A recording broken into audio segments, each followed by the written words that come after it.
Sí, ahora se está grabando.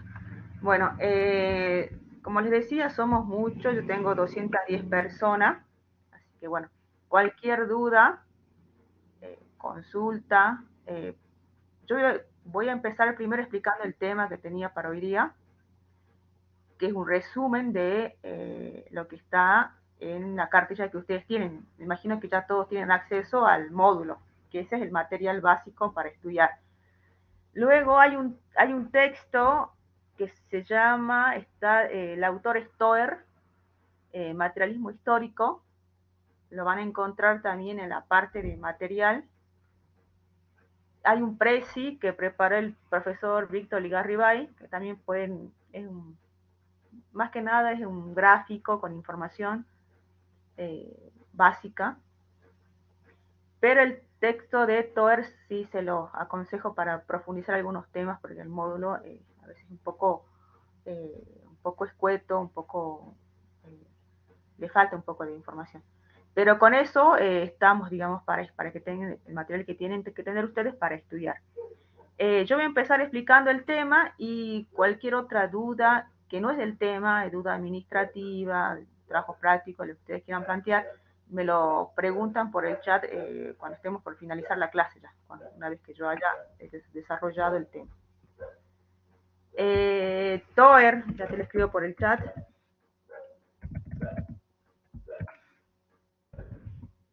este texto.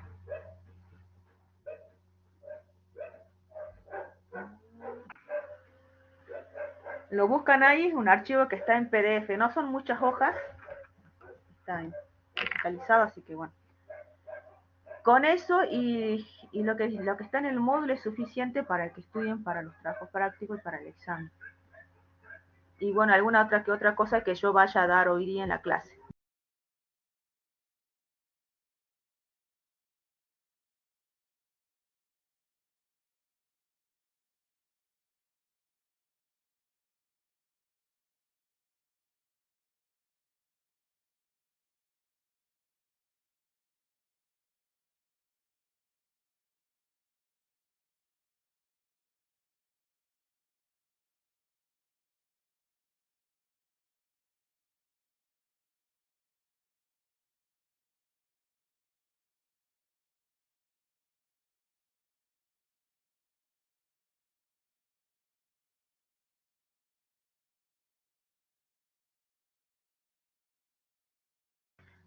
Ahí está.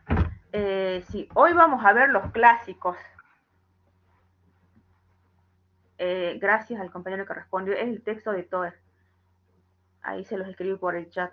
Hoy vamos a ver los clásicos. ¿Alguien leyó algo de eso para hoy día? ¿Alguien pudo leer algo? ¿Sabe de lo que vamos a hablar? ¿No? Bueno. Yo les preparé este PowerPoint que lo van a encontrar mañana en el foro de novedades y ahí lo van a poder descargar.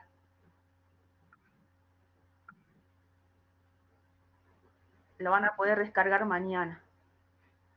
Estos tres autores que vamos a ver hoy son importantes por varias cosas. En primero, porque ellos son los primeros, digamos, que desarrollan la sociología, digamos.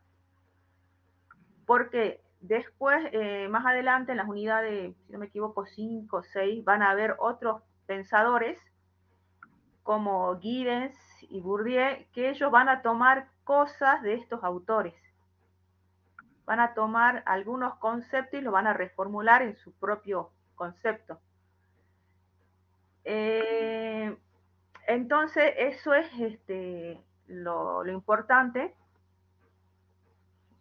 Sobre estos autores han escrito cada uno grandes obras, que ya les voy a marcar, y cada uno ha desarrollado una forma eh, de ver a la sociedad, de una forma de ver a la sociedad y una forma de cómo de lo que se va a ocupar, digamos, la sociología. ¿Alguno vio en el secundario o dieron nociones de quién era Karl Marx?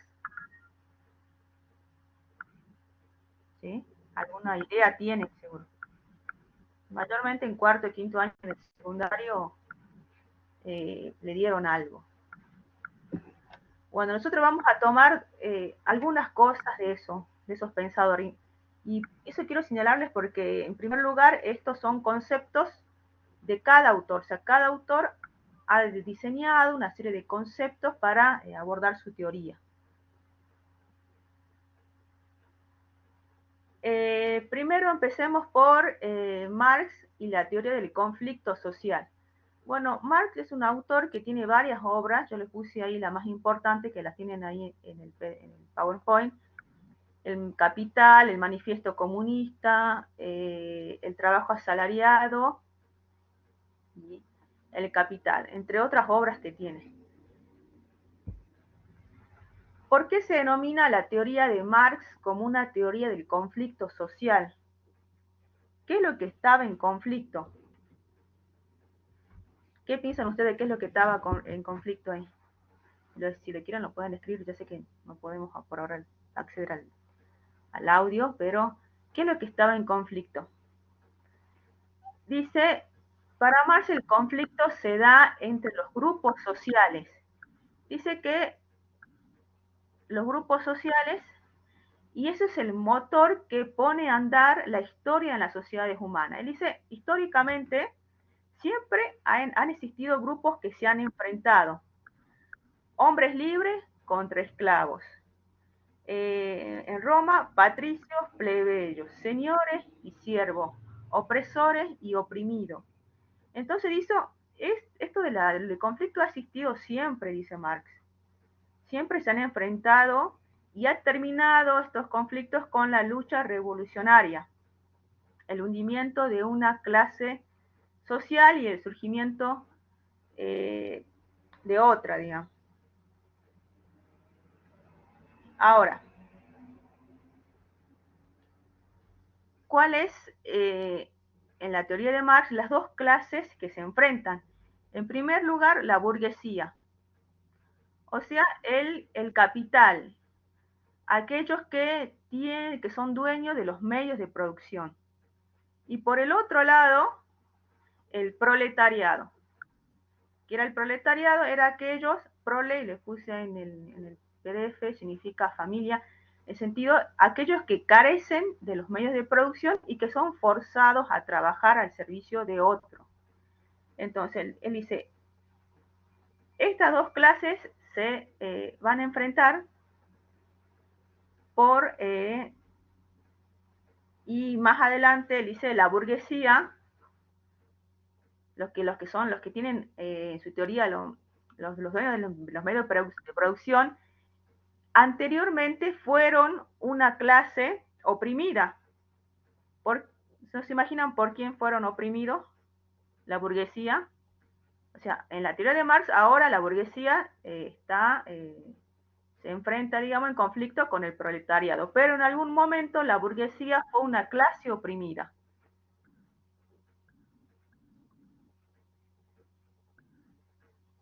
Claro, tiene que ver con la época feudal, está bien lo que están poniendo en el chat, los monarcas, sí, ellos fueron una clase, muy bien lo que están escribiendo. Ellos fueron una clase oprimida, hubo una revolución y ahora ellos son los dueños de los medios de producción y hay otra clase que carece de los medios de producción y ahora es el conflicto del cual él nos habla en sus obras. Entonces, para continuar,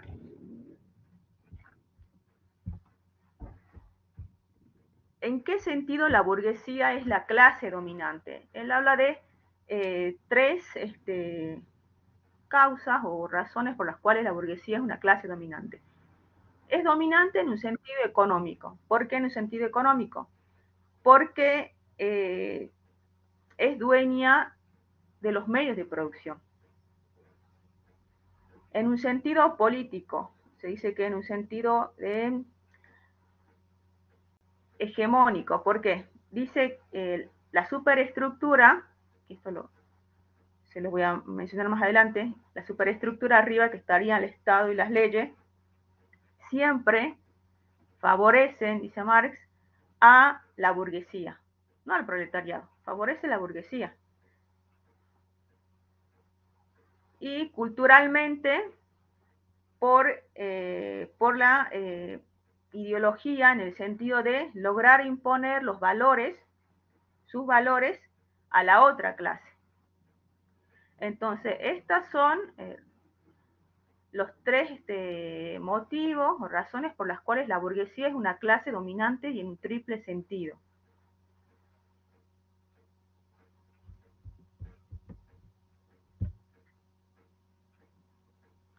Bueno, este gráfico, un poco de lo que le explicaba, una superestructura habla que estaría el Estado y las leyes, y una base o una infraestructura estaría la fuerza productiva. Ya vamos a ver esos conceptos, las relaciones sociales de producción, el proletariado.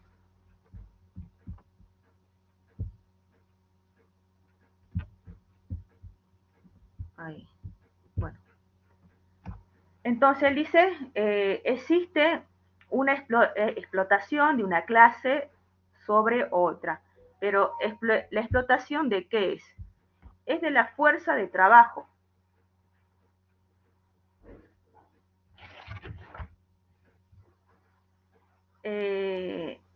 El hombre, el trabajo, y ahí nos da van a encontrar en el módulo unas pequeñas nociones que hace sobre qué es el trabajo, digamos. El trabajo al hombre es lo que le permite transformar la naturaleza para garantizar la reproducción de su vida.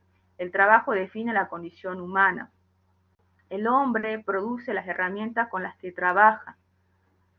Se transforma a sí mismo y a su vez establece relaciones. ¿Por qué? Entonces, ¿por qué se habla de relaciones sociales de producción? Porque el hombre en su trabajo, digamos, no está solo, dice, el hombre se vincula con otro. No solo se vincula con la naturaleza, sino con otras personas, y ahí hablamos de intersubjetividad, digamos. Por eso habla de relaciones sociales de producción, forma mediante las cuales los hombres se vinculan con las fuerzas productivas. Entonces, el trabajo, para Marx, la fuerza de trabajo es lo que se vende, es una mercancía que su propietario, que en este caso sería el obrero, vende al capital, a la burguesía. ¿Para qué vende? ¿Para qué vende el obrero su trabajo al burgués? ¿Para qué lo vende?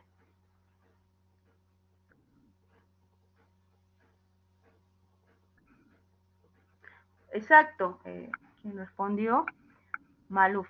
Para subsistir, para vivir. El libro dice para vivir, para subsistir, está bien eso. Por eso lo vende. No hay posibilidad para ese obrero, imagínense en la teoría de Marx, no hay posibilidad de no vender esa fuerza de trabajo, porque si no, no consigue los medios para vivir.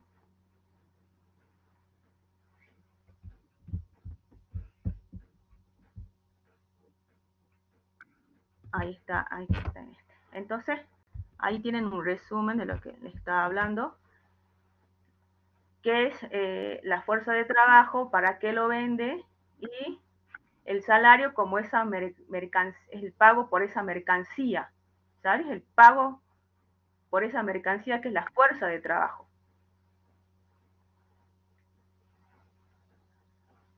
Dice, la fuerza de trabajo es una mercancía particular cuyo valor es el salario.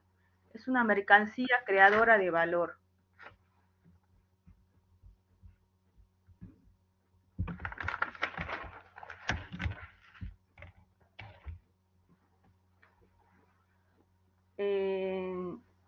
Entonces, ¿qué es lo que ha ganado con esto el sistema capitalista? Ha alcanzado el desarrollo máximo de las fuerzas productivas. Y este es otro concepto importante.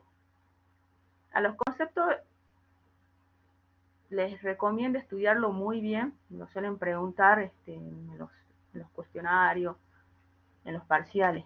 Los conceptos que están en el módulo, se los aconsejo. Entonces, ¿qué son las fuerzas productivas? Son esas herramientas, técnicas, materia prima, formas de organización laboral que son parte constitutiva de los procesos de producción. Dice todo aquello que constituye la actividad productiva, entre paréntesis está en el PDF, en el archivo de Toer, Mario Toer. Ahora, aquí aparece otro concepto que es muy importante también y que es el concepto de plusvalía. ¿Escucharon hablar de ese concepto?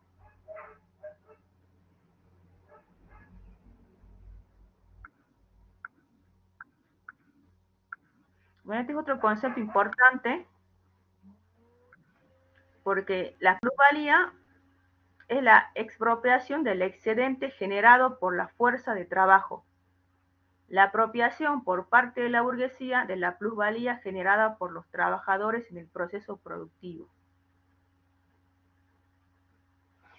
A ver si está esto aquí.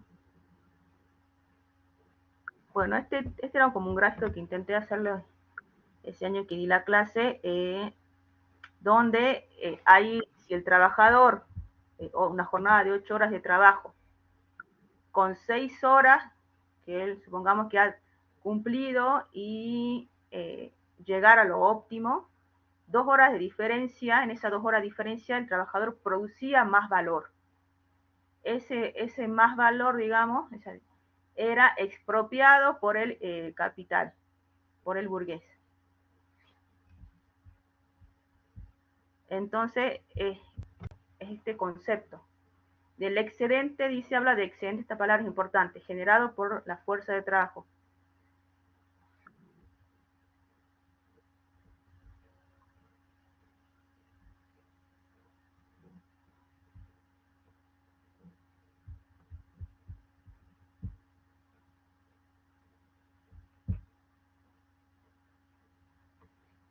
Dice Marx que en este sistema el trabajador no puede desarrollar sus potencialidades, que ha sido reducido a simple fuerza laboral, que se encuentra alienado. Esta palabra también se la pregunta también en el examen, en qué consiste, alienado, así. ¿Qué es lo que está alienado? ¿Qué es lo que está haciendo de otro? Si buscan estas palabras en el diccionario,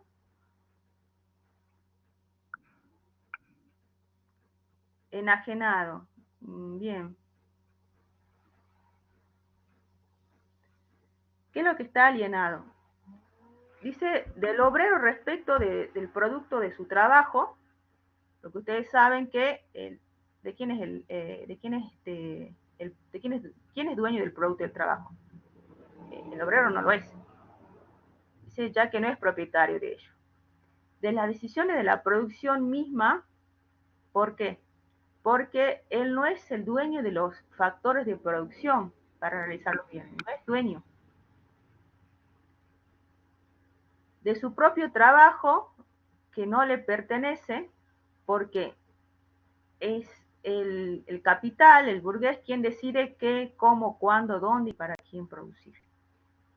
Y de sí mismo, porque dice sus energías, sus esfuerzos diarios, todo lo que él pone, digamos, no le permiten satisfacer su desarrollo, no le permiten su desarrollo intelectual o espiritual.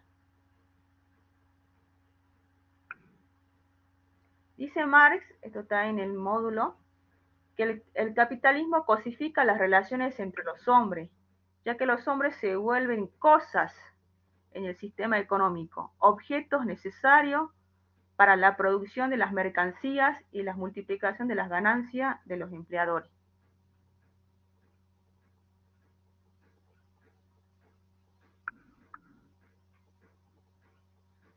Sí, básicamente sería eso que ponen ahí, el trabajo sin voz ni voz, ni voz, sin voz ni voto, dice. Sí, sentir que uno está separado o extrañado de sí mismo, de los demás, del propio trabajo, de la sociedad, de la identidad, de la autonomía y control sobre la propia vida. Está muy bien eso. Así es, Mariana. Sí. Entonces, se produce esta cosificación, o sea, el hombre queda reducido a un objeto, se vuelven cosas. ¿Para qué? Es como un objeto necesario para un fin, para la producción de mercancía y las ganancias para el capital.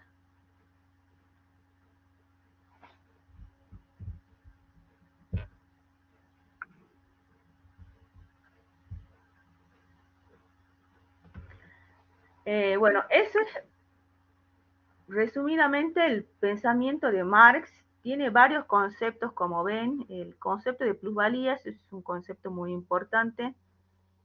El concepto que vimos también, las fuerzas productivas, es otro concepto muy importante. Está todo en el módulo y en ese PDF del autor Mario Toer que les recomendé. Otro pensador que tenemos, porque tenemos varios hoy día, es Durkheim. A este alguien también lo vio en el secundario, en otra carrera.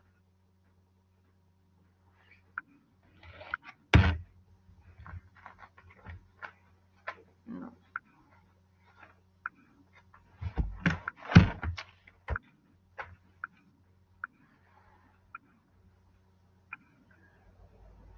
no. Bueno, Durkheim es un sociólogo francés, ahí está la fecha en la que vivió. Son los tres pensadores estos son más o menos son contemporáneos. Imagínense, y cada uno tiene, sí, mañana va a estar en el foro de novedades este material, no se preocupe.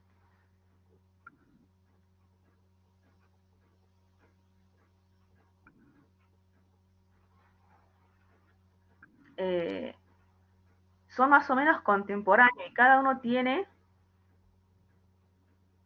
imagínense a Marx hablando de una teoría del conflicto social, de luchas de clase, de una clase con otra, que una aspira a una revolución, que nos habla de todo eso. Ahora vamos a otro pensador que ve en la sociedad otras cosas, ¿no? ¿Cuáles fueron las principales obras de Durkheim? La división del trabajo social, las reglas del método sociológico y el suicidio. Son las principales obras. Este pensador asiste a un cambio en la sociedad, a un paso de las sociedades tradicionales a sociedades modernas. En esa época se había producido la revolución industrial y hubo un auge de las ciencias naturales. ¿Saben con qué método o qué método utilizan las ciencias naturales para investigar algo?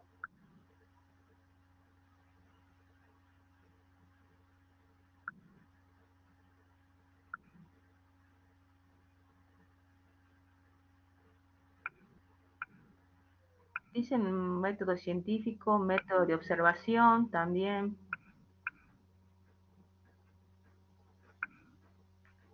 experimental. Bueno, en esa época donde vivió Durkheim, científico y empírico, sí. A él le tocó asistir, imagínense en la revolución, vivir en en la época de la revolución industrial. Estaban en auge todas las ciencias naturales. Entonces, ¿qué es lo que vamos a ver de Durkheim? ¿Qué es lo que hace? Toma el método de las ciencias naturales para intentar estudiar a la sociedad.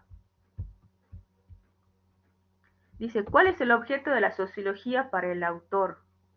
Son los hechos sociales. ¿Qué son los hechos sociales? Son formas de obrar, de pensar, de sentir, que son extrañas al individuo y dotados de un poder coactivo por el cual se le impone. Durkheim creía que los sociólogos debían estudiar los hechos como si se trataran de cosas, abordados científicamente con la misma rigurosidad que, como las ciencias naturales estudian sus respectivos objetos. Muchos de ustedes dijeron ahí la observación. Algunos respondieron en el chat, sí. En las ciencias naturales no se van a ver un comportamiento de los animales, ¿qué es lo que hacen? ¿Observan o no?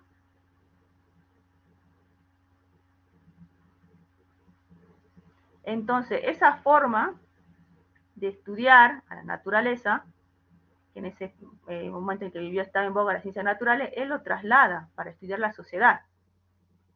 Obviamente que esto va a ser criticado por un pensador contemporáneo que es Weber, que lo vamos a ver más enseguida, porque él postula otra cosa distinta, digamos. Pero bueno, para la sociología, en su momento, esto fue bueno, porque Durkheim fue uno de los que empezó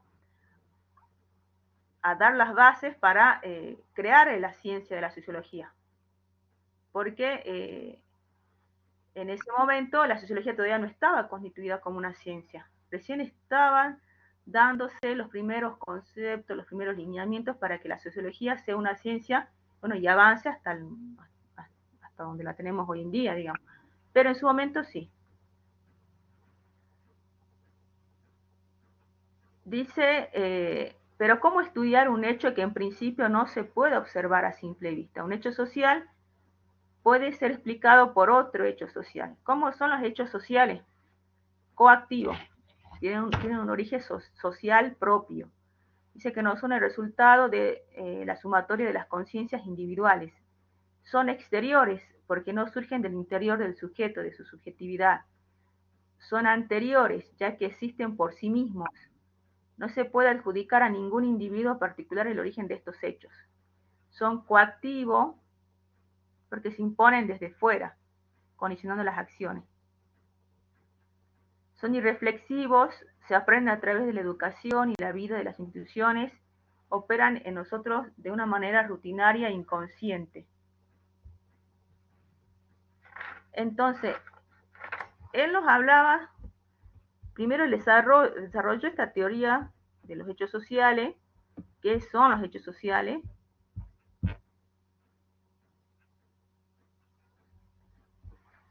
y ese es el concepto que él va, ahí no sé, alguien escribió sobre una de sus obras, que era el suicidio, no sé, Betián escribió ahí. Sí, él estudia al suicidio como un hecho social. Si el suicidio es un hecho social, dice Durkheim, solo puede ser explicado por otro hecho social.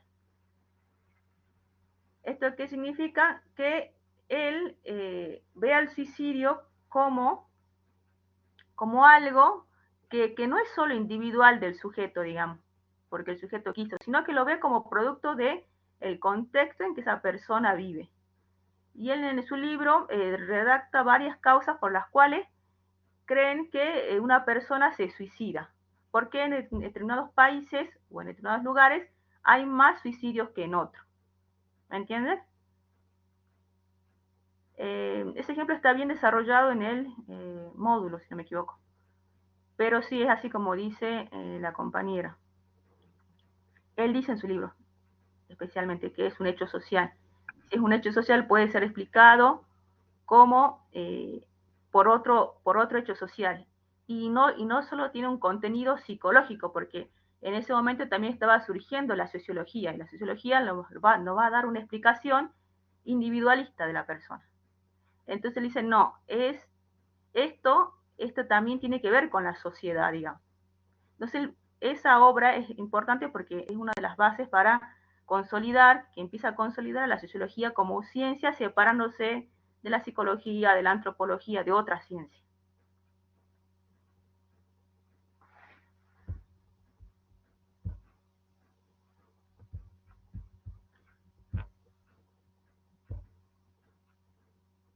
Otro concepto importante en la teoría de Durkheim es la palabra homeostasis. ¿Cómo caracteriza Durkheim a las sociedades modernas? Bueno, dice, para él las sociedades tienden a buscar el equilibrio, a la manera de un organismo vivo. Tiende a una situación de homeostasis, esto es, a un estado de autorregulación mediante mecanismos internos del mismo organismo, capaces de dar estabilidad y compensación a los cambios internos y externos que lo alteran. La sociedad también regula sus conflictos y perturbaciones mediante la intervención de sus instituciones. Dice, el desarrollo de las sociedades modernas se explica por la división del trabajo. A mayor división o especialización del trabajo, de las funciones, mayor interdependencia recíproca. Es decir, a medida que la sociedad se extienda, se diversifica, se expande, digamos, se especializa, envuelve o contiene cada vez menos a las personas, cada vez menos al individuo, cada vez menos a los trabajadores. Por eso él nos trae el concepto de anomia social. Este es otro concepto importante que lo preguntan en los cuestionarios. La anomia social, como ese proceso gradual de ruptura de los lazos sociales que permite el funcionamiento solidario y equilibrado de la sociedad. Entonces el individuo ya no está contenido, digamos.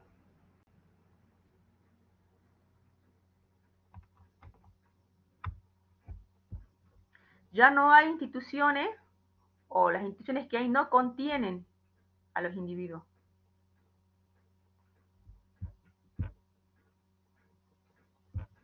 Bien, bueno, entonces de Durkheim es importante el concepto de anomia, eso sí, el concepto de hecho social, eh, son los dos conceptos más importantes del pensamiento del autor. No sé, ¿alguien tiene alguna duda hasta aquí de lo que voy dando? Le escriben por favor ahí en el chat. Está siendo grabado esto, así que cualquier cosa, si necesitan escucharlo de nuevo, le explico luego al finalizar cómo tienen que descargar la grabación.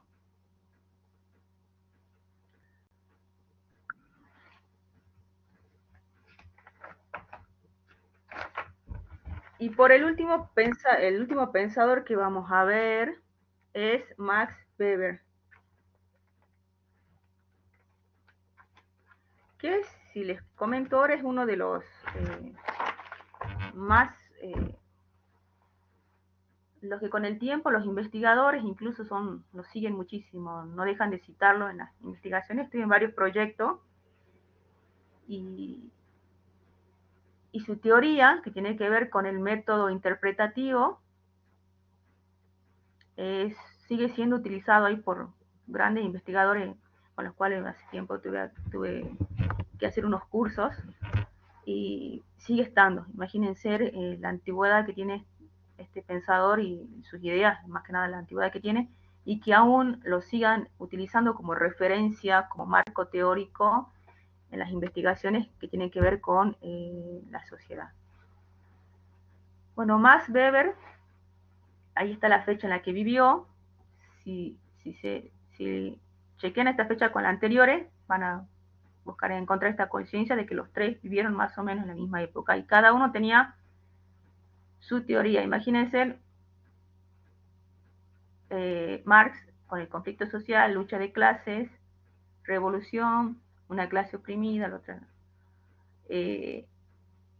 Durkheim, que trae una nueva forma que fue un paso grande, aunque criticado por Weber, de cómo, de lo que se tiene que ocupar la sociología, dando sus conceptos, el método, los hechos sociales,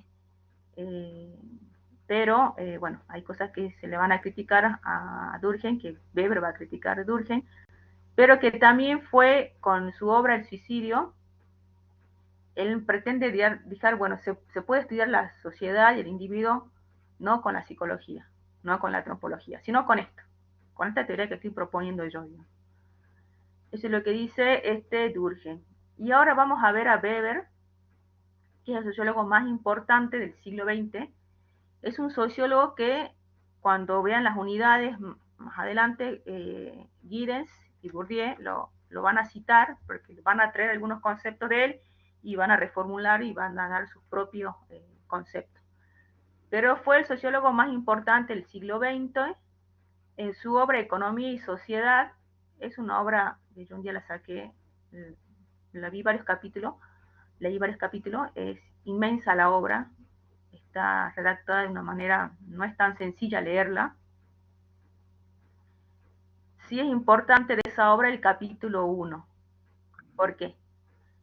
En el capítulo 1, él da de ese libro, son como los conceptos, él presenta digamos, los conceptos, las palabras y el significado de lo que va a desarrollar posteriormente en otros capítulos. Entonces, ahí utiliza palabras y les pone un significado. Es decir, yo considero que el Estado es esto y lo defino.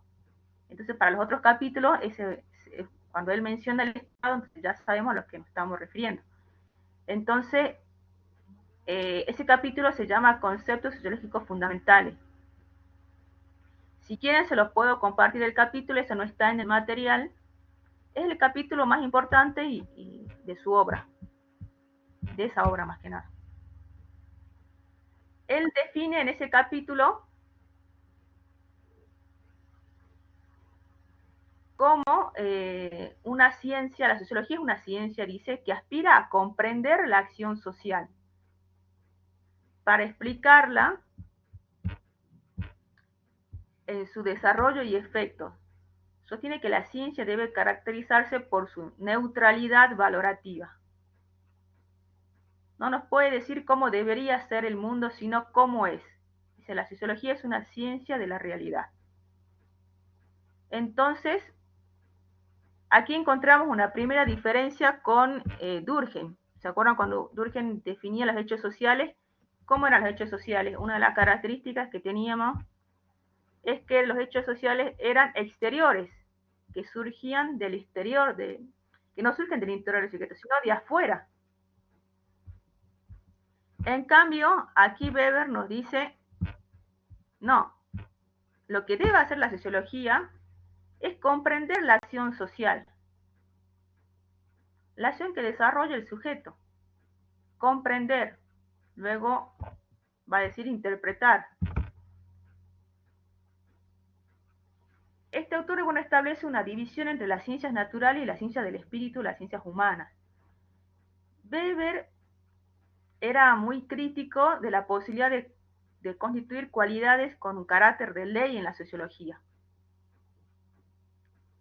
Frente a eso, él optaba por una relación de causalidad, de dotar de sentido el comportamiento que realizan las personas, de comprender, esta palabra es importante, por eso su teoría la van a encontrar en algunos libros como comprensivismo, comprender el sentido que los sujetos les imprimen a sus actos.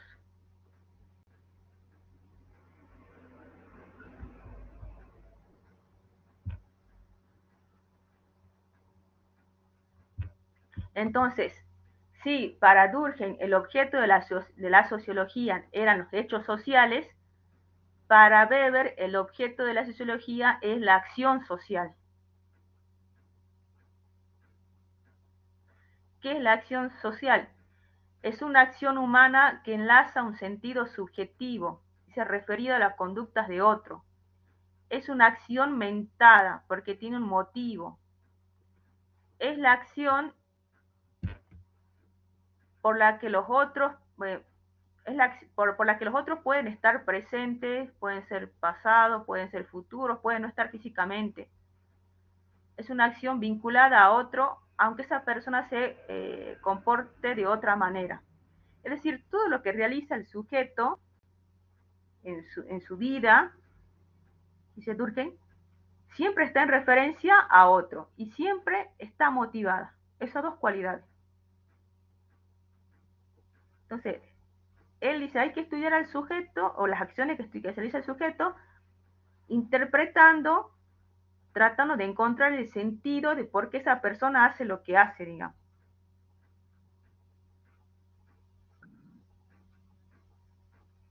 Dice, no se trata de comprender cualquier acción humana, sino solo aquella donde el sentido aumentado por el sujeto esté referido a la conducta de otros. La acción social, esa es la unidad mínima de análisis de la sociología comprensiva. Es toda aquella práctica realizada por uno o varios actores sociales con el objeto, consciente o no, de incidir en las conductas de otro u otros actores. ¿Ustedes se imaginan lo que estamos haciendo ahora, yo dándole clases a ustedes, encuadrarían en el concepto de acción social?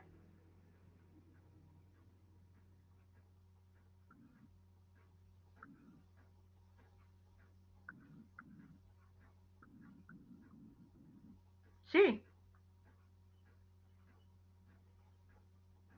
es una acción que tiene un sentido subjetivo porque está referido por otro. Sí, yo tengo un motivo, estoy dándole a clases a ustedes porque trabajo en la universidad, porque me gusta ser docente, porque, no sé, mi familia son docentes.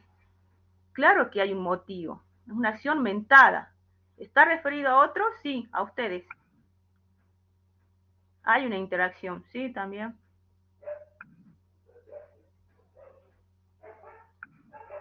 Entonces, él, Durgen diría, bueno, si estuviera aquí, diría, bueno, hay que tratar de encontrar el sentido por qué los docentes dan clases, no sé. ¿Qué mueve a un docente enseñar?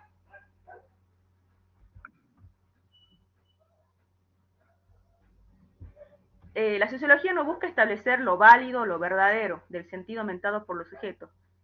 La interpretación implica analizar los motivos subjetivos que llevan a las personas a actuar de determinadas maneras. Esto que un poco les decía. ¿Qué me lleva a mí, por ejemplo, a dar clases? Sin emitir juicios de valor. O sea, sin cuestionar que esos motivos sean buenos o no estén bien. Pero sí encontrar esto, qué es lo que lleva a las personas a actuar de determinadas maneras. Y aquí ven la diferencia con el pensamiento de Durkheim, que decía, no, hay que estudiar con los métodos de las ciencias naturales.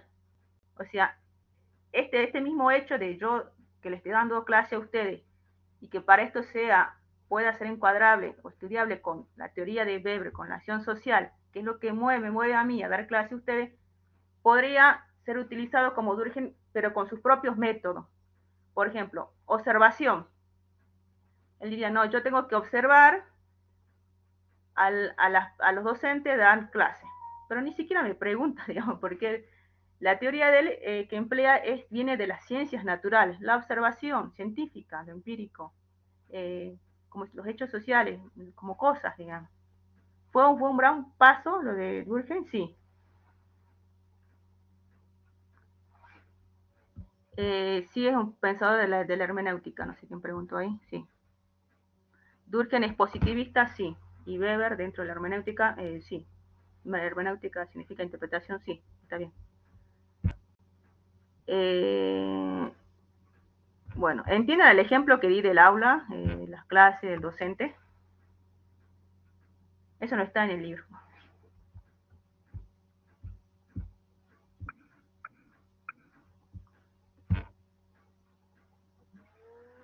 Bueno, él entonces se plantea, bueno, si el objeto de la sociología es la acción social, ¿cómo hacemos para comprender esa acción social? Él desarrolla un método que es denominado tipos ideales. Este es otro concepto también importante, se lo resalto. Los tipos ideales es una estrategia de investigación.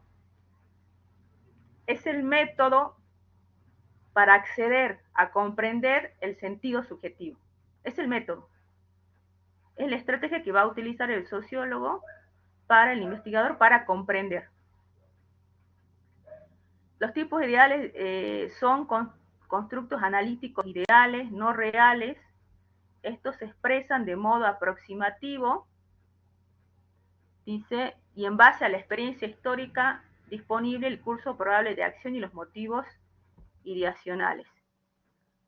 Ahora, él dice, bueno, ¿cuáles son los motivos que disparan una acción social? ¿Cuáles son los motivos que llevan a la persona a actuar de determinada manera? Él desarrolló 4 tipos ideales. La acción tradicional, la acción afectiva, la acción racional y la acción con arreglo a valores. La acción tradicional está orientada por las costumbres arraigadas. Los individuos conducen sus acciones en función de los valores y los principios heredados del pasado. Es decir, las personas hacen a veces cosas por costumbre, porque siempre se han hecho así. Si en el pasado se hizo así, se sigue haciendo lo mismo. Otro tipo ideal, acción afectiva, emotiva, orientada por afectos, estados sentimentales. Eso también lleva a las personas. Acción racional con arreglo a valores. orientada por la creencia consciente en el valor ético, estético, religioso de la conducta, sin relación alguna con el resultado. Y la acción racional con arreglo a fines. La acción que están orientadas según la relación de medios y fines. Estos son los 4 tipos ideales.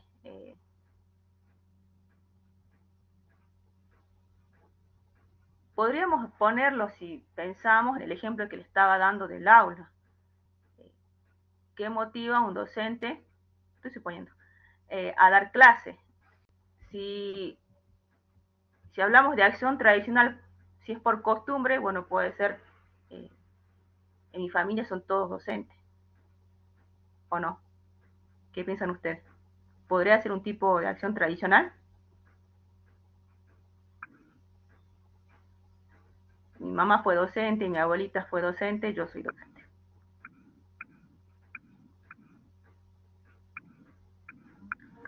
Acción afectiva emotiva, orientada por afecto o estados sentimentales. ¿Qué podrían decir ahí en el ejemplo del docente?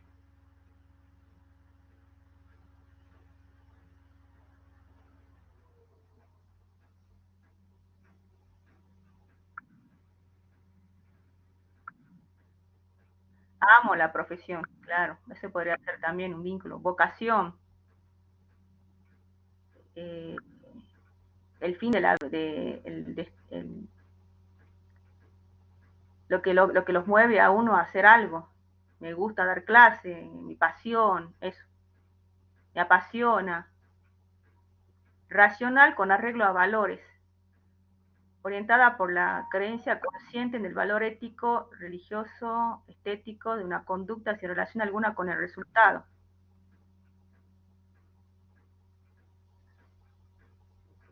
Ese es más complejo encontrar.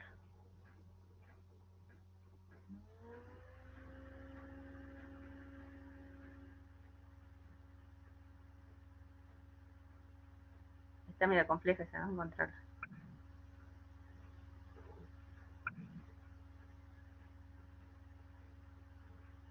Y la acción racional con arreglo a fines. Las acciones están orientadas según la relación medio, fines, consecuencias.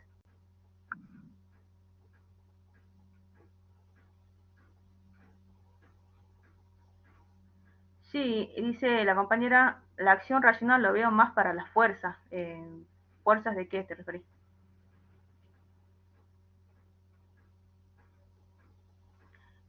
Ahí cuando dice acción racional con arreglo a valores, hay un ejemplo que está ahí puesto que dice la solidaridad en una inundación.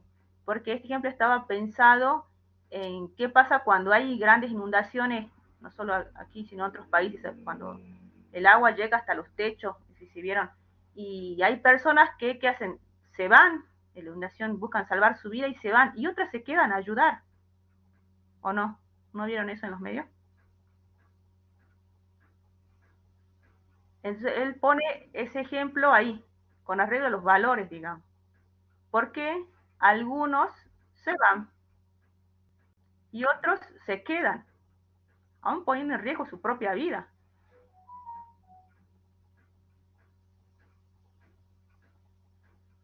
Así que acuérdense de este ejemplo que les di de la solidaridad en una inundación, digamos. El personal de salud en plena pandemia, sí, puede ser también.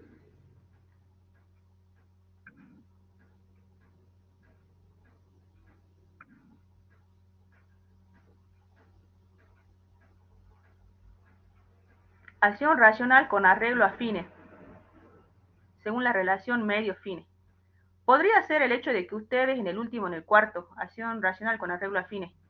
¿Cuál es el fin de ustedes en esta carrera? ¿Qué es lo que quieren obtener en 5 años?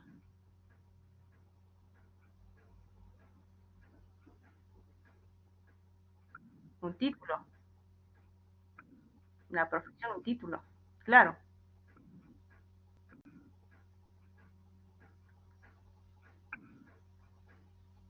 ¿Es racional? Sí. Bueno, puede ser que también sea, tenga contenido de efectiva, puede ser que también tenga tradicional, qué sé. Pero podremos poner ese ejemplo aquí.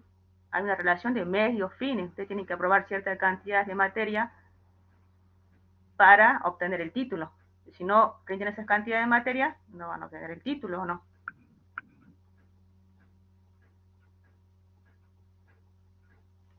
Medios, fines y consecuencias. El día de mañana tener su despacho jurídico.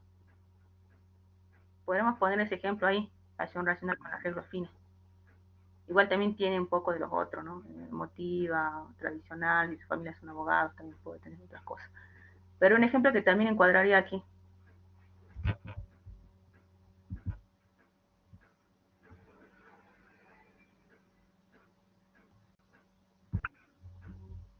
A ver.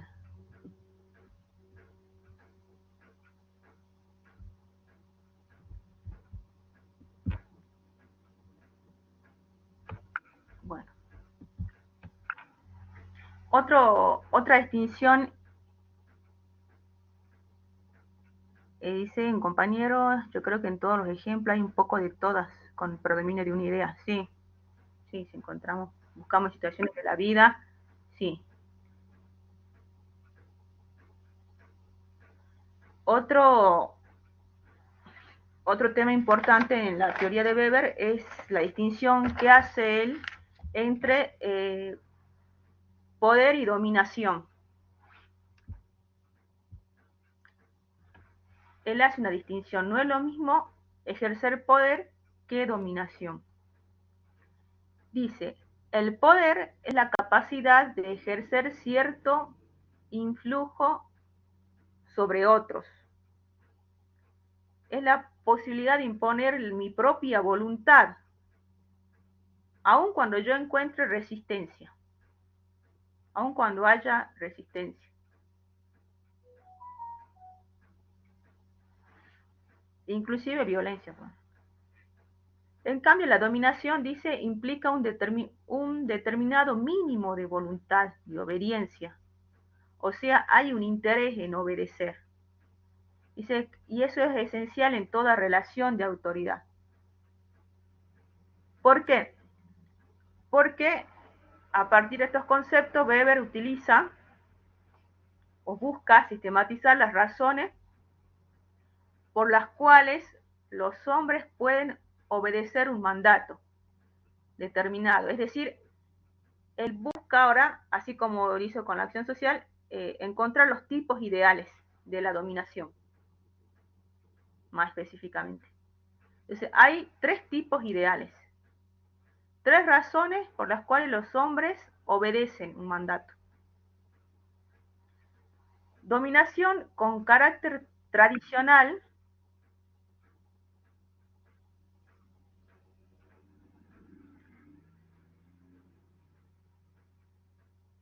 En el poder hay un influjo sobre otro y, inclusive hay resistencia del otro.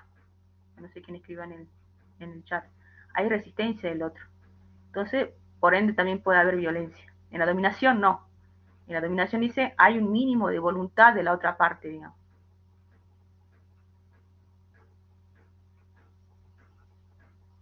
Porque hay interés también. Entonces, dice, la dominación de carácter tradicional descansa en la creencia cotidiana, en la santidad de las tradiciones que rigieron desde tiempos y en la legitimidad de los señalados por esa tradición para ejercer autoridad. Aquí pone el ejemplo del rey. Repite el concepto, descansa en la creencia cotidiana, en la santidad de las tradiciones que rigieron desde siempre y en la legitimidad de los que fueron señalados también para ejercer esa autoridad. El rey. Es un tipo de dominación de carácter social, de carácter, perdón, tradicional. Hay otro tipo de dominación, otro tipo de ideal por lo cual los hombres obedecen. Es la dominación con carácter carismático. Se apoya en la entrega extraordinaria o en las revelaciones por ellas creadas. Por ejemplo, los caudillos. Otro ejemplo que cita Hitler.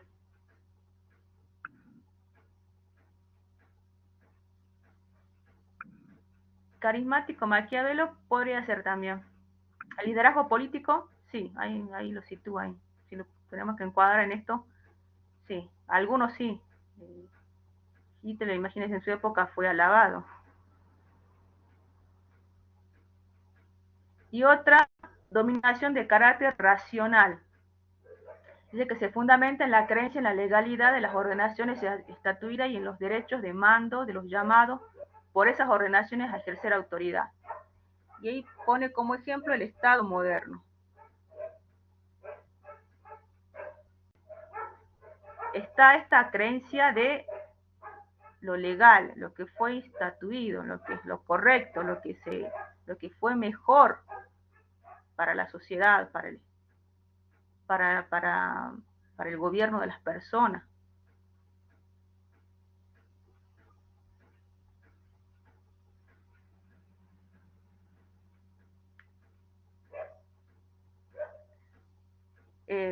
Cita como ejemplo las leyes también ahí en el tercero.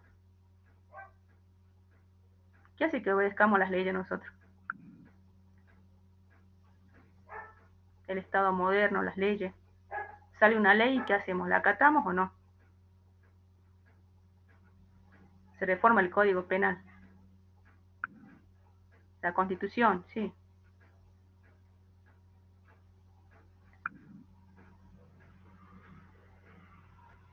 Para evitar castigos, sí. Las leyes sí. O se debería hacer también, evitar sanciones, sí.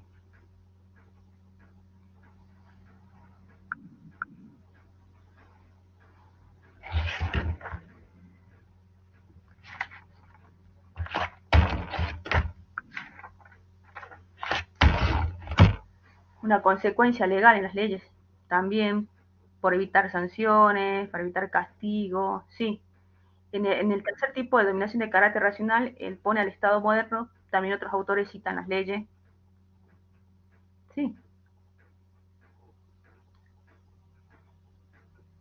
que si ven los tres tipos son diferentes. Tradicional en la creencia, lo que se ha venido desde siempre. ¿Cómo eran los mandatos de los reyes? ¿Cómo se presumía que eran los reyes?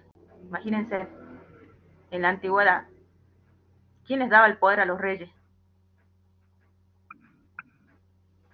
Un mandato divino, sí. Algunos dicen que, sí, hay unas teorías que dicen que, bueno, era por el mandato divino, de Dios le daba el poder y había que obedecerle, digamos. ¿Qué hacen que los hombres obedezcan? Sí, era designado por Dios, por descendencia divina, sí, por herencia también. Por el padre que era rey, quedaba el hijo que era príncipe y se hacía rey. El carácter carismático y la entrega extraordinaria, las revelaciones, los caudillos seguidos en su momento. Eh, los políticos también. Y la de carácter racional que le expliqué recién, las leyes, el Estado. Entonces, esos tres tipos ideales de dominación son los que desarrolla Weber. Son también tipos ideales. ¿Qué es lo que hace que las personas obedezcan un determinado mandato? El desarrollo de estos tres tipos ideales. Ya ven que los tipos ideales que eran, pues vamos retrocediendo un poco, era la estrategia, el método con el cual yo voy a investigar. Los procesos también serán carismáticos, sí. Podría decir que sí, sí. Bueno. A ver.